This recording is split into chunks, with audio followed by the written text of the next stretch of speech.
Electron बिंदु संरचना या लुईस इलेक्ट्रॉन बिंदु संरचना कैसे करते हैं। देखो सिंपल तरीका बताऊंगा इलेक्ट्रॉन बिंदु संरचना सूत्र निकालने का, इलेक्ट्रॉन बिंदु संरचना करने का, या इसको लुईस इलेक्ट्रॉन संरचना के भी नाम से जानी जाती है। इसका दो नाम है, ठीक है ना। तो इलेक्ट्रॉन बिंदु संरचना या लुईस इलेक्ट्रॉन बिंदु संरचना भी कह सकते हैं। अब ध्यान दीजिए, कुछ एग्जाम्पल में 8 एग्जाम्पल लेकर चलूंगा और 8 एग्जाम्पलों के माध्यम से इलेक्ट्रॉन बिंदु संरचना आपको करना सिखाऊंगा। कुछ नहीं करना है, इसके लिए बस आपको इलेक्ट्रॉनिक विन्यास करने आना चाहिए। मैंने जो इलेक्ट्रॉनिक विन्यास करने का तरीका पहले बता चुका हूं, 2 8 8 7 इसके माध्यम से आपको करना, ठीक है ना। इलेक्ट्रॉनिक विन्यास करने के लिए आपको ये तरीका अप्लाई करना, 2 8 8 फिर 18 फिर 32, इन तरीका का अप्लाई करके हम लोग इलेक्ट्रॉनिक विन्यास निकाल सकते हैं। और देखो कम से कम बता रहा हूं, कम से कम 1 से लेकर 30 तक के तत्वों का आपका इलेक्ट्रॉनिक विन्यास करने आना चाहिए। सिंपली मैं बता भी चुका हूं, ठीक है ना। अब देखिए सबसे पहली बात है ऑक्सीजन O2 यानी O2 का मतलब ऑक्सीजन और ऑक्सीजन, यानी ऑक्सीजन और ऑक्सीजन के बीच क्या करना है, इलेक्ट्रॉनिक विन्यास करना है। इलेक्ट्रॉनिक विन्यास का मतलब उनके इलेक्ट्रॉनों को साझा करना है। और देखो याद रखना बाबू,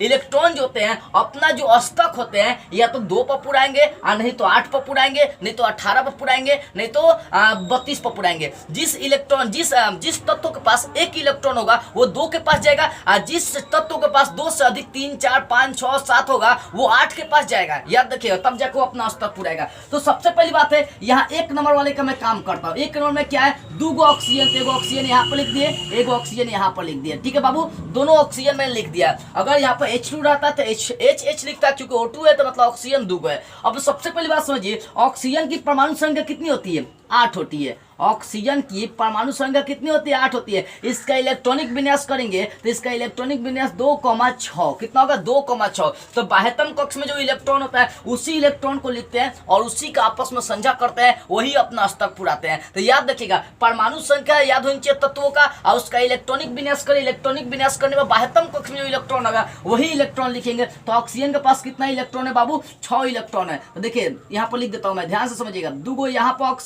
इलेक्ट्रॉन, 2 यहाँ पर, 2 यहाँ पर। तो इस ऑक्सीजन का 6 इलेक्ट्रॉन में लिख दिया। फिर यहाँ देखिए, इस ऑक्सीजन का 2 यहाँ पर इलेक्ट्रॉन, फिर 2 यहाँ पर इलेक्ट्रॉन, फिर 2 यहाँ पर इलेक्ट्रॉन। तो दोनों ऑक्सीजन के पास कितना बाह्यतम कक्ष में इलेक्ट्रॉन है, 6 इलेक्ट्रॉन है। जब 6 इलेक्ट्रॉन है तो ये साझा करेगा। देखो ये ऑक्सीजन के पास 6 इलेक्ट्रॉन, तो ये बगल वाले से क्या करेगा, 2 ले लेगा। तो ये अपना कितना पूरा लिया, 8 गो। यानी ये ऑक्सीजन के पास 6 था, बगल वाले का 2 लिया, 8 इसका पूरा गया। अब देखिए यहाँ पर देखिए, अब इस ऑक्सीजन के पास कितना इलेक्ट्रॉन है, 6 गो। तो ये भी अपना क्या करेगा, अस्तक पुराएगा। तो ये भी क्या किया, 2 इलेक्ट्रॉन ले लिया। तो मेरे कहने का सीधा सा ये मतलब है कि बाह्यतम कक्ष का जो इलेक्ट्रॉन होता है उसी को लेना है, और सब जो है ना अपना अस्तक पुराएगा। जिसके पास 1 गो है वो 2 गो पुराएगा, और जिसके पास 2 गो से अधिक 4 5 6 है वो 8 गो के पास जाने का काम करेगा। अब एक बात यहाँ पर, एक चीज और मैं आपको समझा देना चाहूँ क्लियरली। यहाँ पर ऑक्सीजन कितने इलेक्ट्रॉनों का साझा किया, तो ये ऑक्सीजन भी 2 इलेक्ट्रॉन लिया और ये भी 2 इलेक्ट्रॉन लिया। तो 2 इलेक्ट्रॉनों का साझा हो रहा है। इसका मतलब ऑक्सीजन के बीच कौन सा बॉन्ड होता है, डबल बॉन्ड होता है। इसी कारण से कही जाती है ऑक्सीजन अधिक से अधिक 2 बंधन बनाएगा, 2 से कम बंधन वो नहीं बना सकता है। क्यों, क्योंकि ऑक्सीजन अपने 2 इलेक्ट्रॉनों का साझा करते हैं, जिसके कारण से 2 बंधन बनाने का काम करते हैं। तो ये है आपका इलेक्ट्रॉन बिंदु संरचना, इसी को लुईस इलेक्ट्रॉन संरचना के नाम से जानते हैं। दूसरा देखिए, दूसरा समझाऊंगा और विस्तार से समझ में आ जाएगी। Cl2 है, यानी क्लोरीन 2 है, तो यहाँ पर Cl लिख देंगे और फिर Cl लिखेंगे। तो क्लोरीन जो होता है ना 17 नंबर पर आता है। कितने नंबर आता है बाबू, 17 नंबर पर आता है। Cl कितना, 17 नंबर। जब इसका इलेक्ट्रॉनिक विन्यास करेंगे तो 2 8 और ये बाह्यतम कक्ष में 7 इलेक्ट्रॉन बच जाते हैं। यानी क्लोरीन के बाह्यतम कक्ष में 7, तो उठा लेते हैं 2 यहाँ उठा लेते हैं, 2 यहाँ उठा लेते हैं, 2 यहाँ उठा लेते हैं, कि यहाँ इलेक्ट्रॉन उठा लेते हैं, ठीक है। एक क्लोरीन पर 7 गो इलेक्ट्रॉन हो गए, तो इस क्लोरीन को थोड़ा सा दूर लिखते हैं, अच्छा रहेगा। क्लोरीन इसके पास भी 2 इलेक्ट्रॉन नीचे दे दीजिए और 1 इलेक्ट्रॉन यहाँ। यानी प्रत्येक क्लोरीन के बाह्यतम कक्ष में कितने इलेक्ट्रॉन, 7 है। अभी अपना अस्तक पुराने के लिए कितना इलेक्ट्रॉन लेगा आप समझिए, अस्तक मतलब 8 भी जाएगा, तो 7 गो है। तो ये क्लोरीन के बगल वाले से 1 इलेक्ट्रॉन ले लेता है, ठीक है ना। क्लोरीन के बगल वाले से कितना इलेक्ट्रॉन, 1 इलेक्ट्रॉन। अब देखिए हाई क्लोरीन जो है इसके पास भी 7 गो इलेक्ट्रॉन था, ये भी क्या करेगा, बगल वाले से 1 ले लिया। तो दोनों क्या किया, इसके पास भी 7 गो था, बगल वाले से लेकर लेकर 8 को पूरा लिया, इसके पास भी 7 को था, बगल वाले से एगो लेकर 8 को पूरा लिया, तो दोनों क्या किया, अष्टक पूरा लिया। तो एक चीज और देखिए, क्लोरीन कितने कितने इलेक्ट्रॉनों का साझा किया है, एक एक इलेक्ट्रॉन दिया, एक एक इलेक्ट्रॉन लिया है। इसका मतलब क्लोरीन के बीच जो बंधन होगा वो कितना, एकल बंध होगा, यानी क्लोरीन के बीच जो बंध बनेगा वो एक बंध बनेगा। तो साथ में मैं इलेक्ट्रॉन बिंदु संरचना भी सिखा रहा हूँ, अब बंध भी सिखा रहा हूँ। जितने इलेक्ट्रॉनों का साझा होता है उतना ही बंधन बनने का काम करता है, ठीक है। तीसरा एग्जांपल थोड़ा समझदार है, CO2 यानी कार्बन एगो है और ऑक्सीजन दो है। तो काम करते हैं, कार्बन को बीच में लिखते हैं, ऑक्सीजन को यहाँ पर लिखते हैं, यहाँ पर लिखते हैं, क्योंकि कार्बन एगो है, ऑक्सीजन दूगो था, दूगो ऑक्सीजन लिख लिया। अब देखिए मैंने बताया कि ऑक्सीजन के बाह्यतम कक्ष में कितने इलेक्ट्रॉन होते हैं, 6 इलेक्ट्रॉन होते हैं। तो ऑक्सीजन के इलेक्ट्रॉनों एक बार लिख दीजिए, 2 गो 4 गो 6 गो, ठीक है। इधर भी ऑक्सीजन के इलेक्ट्रॉन लिखते हैं, 2 गो 2 गो और 2 गो, यानी 6 गो ऑक्सीजन का इलेक्ट्रॉन लिख दिया। अब कार्बन की परमाणु संख्या याद करिए, कार्बन की परमाणु संख्या कितनी होती है, 6 होती है। इसका इलेक्ट्रॉनिक विन्यास करेंगे तो 2 4, यानी बाह्यतम कक्ष में 4 इलेक्ट्रॉन होते हैं। तो कार्बन का 2 गो हेने इलेक्ट्रॉन उठा लिए और 2 गो हेने उठा लिए, ठीक है ना, 2 इधर इलेक्ट्रॉन उठा लिए, 2 उधर इलेक्ट्रॉन उठा लिए। अब एक चीज समझिए, ऑक्सीजन अपना अस्तक पुराएगा, 6 गो है, तो बगल और कार्बन का 2 गो ले लेगा, तो ऑक्सीजन का कितना पुर जाएगा, 8 गो। इस ऑक्सीजन की बात करते थे, इस ऑक्सीजन के पास भी 6 गो है, फिर बगल वाले से 2 गो ले लेगा, तो कितना पूरा लिया, 8 गो।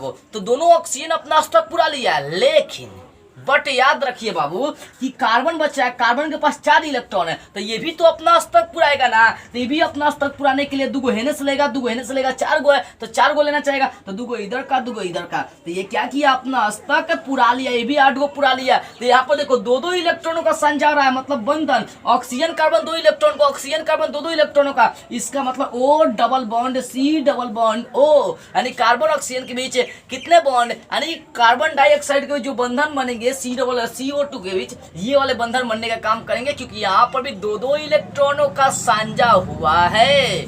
अब समझ में आ रही है बाबू, ठीक है ना। ये 3 एग्जाम्पल में लिया, चलिए इन एग्जाम्पल को मैं साइड करूं, मिटाऊं क्या, क्योंकि मुझे भी और भी बहुत सारे एग्जाम्पल आपको समझाने हैं, ठीक है। मैं इसको हटा, 3 एग्जाम्पल समझ दे, मुझे विश्वास है कि ये सब चीजें आपको विस्तार से समझ में आ गई होगी, ठीक है। आगे चलते हैं, चौथा एग्जाम्पल मैं आपको समझाना चाहूँ, कितना बहुत आसान है यार, लुईस इलेक्ट्रॉन संरचना बहुत आसान है, इलेक्ट्रॉन बिंदु संरचना बहुत आसान है, बंधन किनके बीच कितना बन रहा है ये भी क्या बहुत आसान है। बशर्ते करना क्या है, नॉर्मली इसको समझते चलना है, बस नॉर्मली तरीके से क्या करना है, समझते चलना है, ठीक है। अब देखिए जरा चौथा देखते हैं, जैसा चौथा आपको समझाना चाहूंगा। चौथा दिया NH3, ये ना दिया NH3 है बाबू, तो N को है आपका एगो है, हाइड्रोजन को गो 3 गो, तो एगो हेने उठा लीजिए, एगो हेने उठा लीजिए, एगो नीचे उठा लीजिए, जहां मन करेगा वहां उठा सकते हैं, कोई दिक्कत नहीं है। अब देखिए नाइट्रोजन के बाह्यतम कक्ष में कितने इलेक्ट्रॉन हो गए, तो नाइट्रोजन की परमाणु संख्या कितनी होती है, 7 होती है। तो इलेक्ट्रॉनिक विन्यास करेंगे तो 2, बाह्यतम कक्ष में कितना बच रही है, 5, यानी नाइट्रोजन के बाह्यतम कक्ष में 5 इलेक्ट्रॉन। एक काम करते हैं, एगो यहाँ पर इलेक्ट्रॉन उठा लिए, एक यहाँ पर, एक यहाँ पर, 3 गो हो गया, और 2 गो नाइट्रोजन का ऊपर इलेक्ट्रॉन उठा लेते हैं। नाइट्रोजन के पास कितने इलेक्ट्रॉन हो गए, 5 है। अब हाइड्रोजन की परमाणु संख्या होती है, तो हाइड्रोजन के पास कितने इलेक्ट्रॉन होते हैं, तो अधिक से अधिक एक ही हाइड्रोजन के इलेक्ट्रॉन होते हैं, तो अधिक से अधिक कितना इलेक्ट्रॉन ले लिया मैंने, हाइड्रोजन का 1 ले लिया। अब देखिए हाइड्रोजन जो होता है ना, अपना 1 इलेक्ट्रॉन है तो 2 के पास जाएगा, क्योंकि मैंने बताया था अस्तक है तो 2 पर पूरेगा, नहीं तो 8 पर पूरेगा। तो हाइड्रोजन के पास 1 इलेक्ट्रॉन है, तो नाइट्रोजन का ये 1 इलेक्ट्रॉन लेकर अपना अस्तक पूरा लिया। दूसरी बात है, यहाँ पर आते हैं, इस हाइड्रोजन के पास भी 1 इलेक्ट्रॉन है, तो ये भी 1 नाइट्रोजन का इलेक्ट्रॉन लेकर अपना अस्तक पूरा लिया। इस हाइड्रोजन की बात करते हैं, तो ये भी क्या करेगा, अपना 1 इलेक्ट्रॉन लेकर अपना अस्तक पूरा लेगा।